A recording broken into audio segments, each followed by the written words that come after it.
We're going to bring Mary Kay on after a quick word from FanDuel. You guys have heard us talk a lot about FanDuel in the past. It is unquestionably, undisputably America's #1 sportsbook. And right now we have a little something different for you guys starting today through September 22nd. All FanDuel customers can bet $5 and get a 3-week free trial of NFL Sunday Ticket from YouTube and YouTube TV. Then with the YouTube TV base plan, you'll be able to watch every regular season Sunday afternoon out-of-market game. All you need is a Google account and a current form of payment, and you can cancel anytime you want. Just visit FanDuel.com/UCSS to download America's #1 sportsbook. And with that, let's welcome in our Hall of Famer. It is Mary Kay Cabot, who covers the Cleveland Browns for Cleveland.com from the new Huntington Bank Field. What's up, Mary Kay? Hey, guys. How you doing? I am here live at Huntington Bank Field, which was newly named just about an hour ago or maybe 45 minutes ago or so. So I'm still here, just had the press conference, and let's go. Mary Kay, did they talk about if they did move the stadium to Berea, would those naming rights still be the same? Because I know it's a 20-year deal. Yes. Yes, the naming rights will still be the same. So Huntington Bank Field will move over to Brook Park if the Browns end up there. So, again, 20-year deal. This is a long, long partnership with local bank. And it's definitely going to either be here on the lakefront or in Brook Park. Well, you know, Mary Kay, when you look at the Huntington Bank, I guess, deal in general, were the financials disclosed on that? No, the financials were definitely not disclosed on that. Of course, we asked, but we didn't get the answer on that. But I'm sure they're making a nice amount of money on this, and it's something that will last a long time and bring in revenue, whether they're here or out there. And then I also asked Jimmy Haslam and everyone at the little press conference afterwards, where we got to ask some questions. We did ask, of course, if they are going to make a decision or when they're going to make a decision on renovating or new, but they refused to answer that. I did ask them about, are they going to have a nickname for this? A lot of times these stadiums get a nickname, and they definitely said they were adamant about the fact that it is going to be called Huntington Bank Field no matter what. So anybody out there trying to come up with a nickname can kind of forget about it. Well, I'm not going to forget about it because, Mary Kay, let's face it, Huntington Bank is not paying us. They're not paying you. So we can call the stadium whatever the hell we want. They can't force us to call. Cleveland Brown Stadium. We can call Cleveland Brown Stadium. We can call it the Hunt. We can call it the Hung. We can call it the Bank. We can call it whatever the hell we want. What I want to know is if anybody chided the Haslams for making a big deal about a press conference that the fans don't care about. Did we yell at them for that? Yes, I was the first to raise my hand and say, "What the heck are you doing here? How are you doing this?" No. No yelling. All right, fair enough. Mary Kay, you want to talk some football? Or you want to talk about banks? Yeah, let's talk some football. Go ahead. Yes. No, it is game week. It's so crazy. Yeah. And hi, Mary Kay. It's good to see you in a different venue here. But no. Yes, good to see you too. Yeah, it's different, but this is. I feel like a kid on their first day of school. But all right, football is here. Cowboys week. We know all that. I'm not going to bury the lead, I guess. So what's going on at left tackle? Jed Wills. I mean, the Conklin thing. Like, kind of break it down for us. Where are we headed here at left tackle? Well, since we didn't see Jed out there at practice on Monday, I would have to think that they are going with plan B, and that is Jack Conklin right now. I don't see how, even if Jed returns to practice on Wednesday, that he would be ready to start against the Cowboys and Micah Parsons on Sunday. Now, maybe they'll surprise us. Maybe that they're keeping this under wraps and they will throw Jed out there. I would be very surprised if that happens. I think it's probably going to be Jack. Jack is coming up here every single thing in his left knee. ACL, MCL, PCL, meniscus, but he seems ready. He's excited. Of course, we all saw him go down in the opener last year, and he's very, very excited to be back out on the field, and there is a good chance that he will be at left tackle on Sunday. Mary Kay, how confident are you in the offensive performance? Obviously we didn't get to see the starters in the preseason a lot. We obviously didn't see Deshaun. How confident that you think against Dallas that everything will be just smooth? I think it's going to be better than what we saw in preseason. I think it's going to be better than what we saw on the field in practices. I was there for every throw. I was there every day at the Greenbrier. And at times it looked a little uneven, a little ragged. I don't think that's going to be the case on Sunday. And why do I feel that way? Because I think there was in practice where I saw Deshaun have all of his skill players on the field at the same time. Now he's got Amari, he's got Elijah Moore, he's Jerry Jeudy, David Njoku. He's got the offense line intact. And I just don't see how it's not going to look good when you have all of those weapons. Of course, it comes down to number 4. How is he going to perform? I think he should do pretty well. The arm looks good, and I think they're going to come up with a good game plan for him, one that he feels very, very comfortable with. The offense is very suited to his skill set, and I think it's going to look better than what we saw in practices. Jerry Jeudy, we haven't heard much about him. I guess that could be considered good or bad, Mary Kay. What does he look like? What type of, I guess, addition do you think he'll be to the game plan now that it seems like he's fully in the lineup, he's back ready to play, and he's getting those reps now? He looks good to me. He looks fresh. He looks fast. He looks really fast. He's a good separator. He does something really well when it comes to being able to get open. I'm watching double moves. I'm watching head fakes.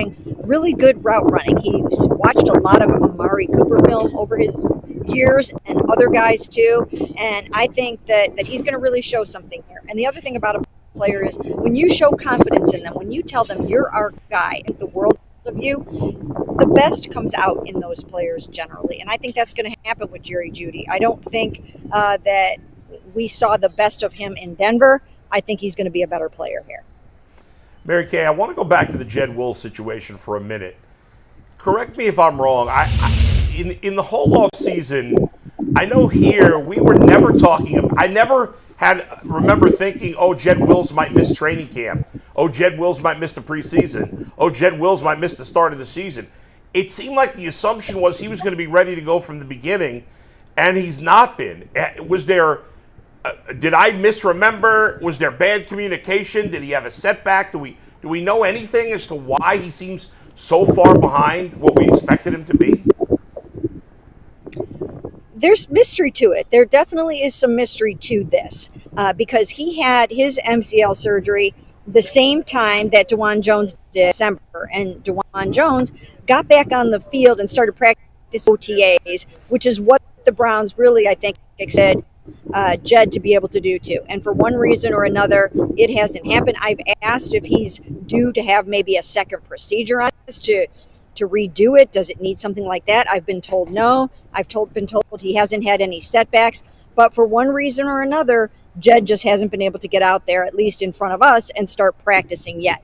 Now, I do remember that when he was a rookie, he had ankle problems. He kept going out there on a bad ankle.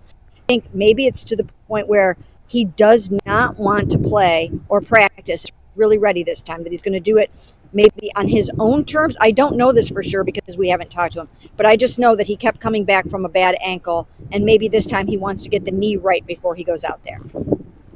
Mary Kay, this weekend's game is going to be fascinating because Dallas is a prolific offense. It certainly has been. It was last year. We know about all the weapons they have. We know about Dak Prescott.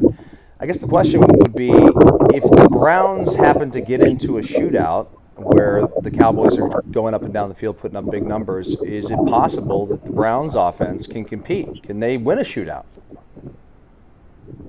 Well, the last time we saw Deshaun Watson play in a live game was in Baltimore, back out of that locker room, went 14 for 14 and helped combine to beat the Ravens 33-31. So he basically got in a shootout with Lamar Jackson in Baltimore.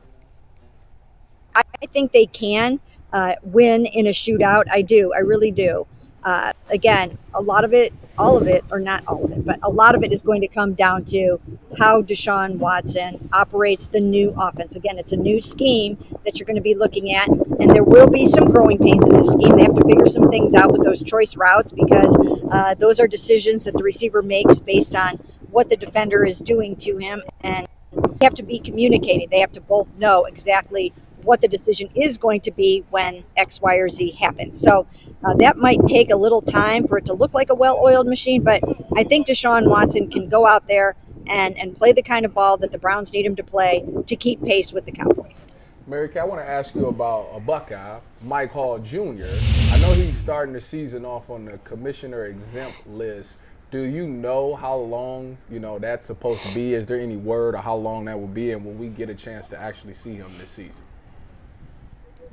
No one is saying anything about how long he'll be on the list, and a lot of it has to do with the fact that they are in the middle of an investigation of their own, and some of it might hinge upon what happens with the legal process. And the next thing that Mike Hall has is a pretrial hearing on September 10th. I'm sure the NFL doesn't really want to do much until that all takes place and they see what the legal process is going to do. So I think that, it's going to take a little bit of time. He hasn't been out there practicing. I really would be absolutely shocked if he plays in this game. And if they take him off of that list before this game, I think that would have happened by now if that was going to happen. So I think we'll see what happens on September 10th. That'll be the next big thing. And then the NFL has to decide, is it going to suspend Mike Hall? Is it going to take him off the list, or is it going to leave him?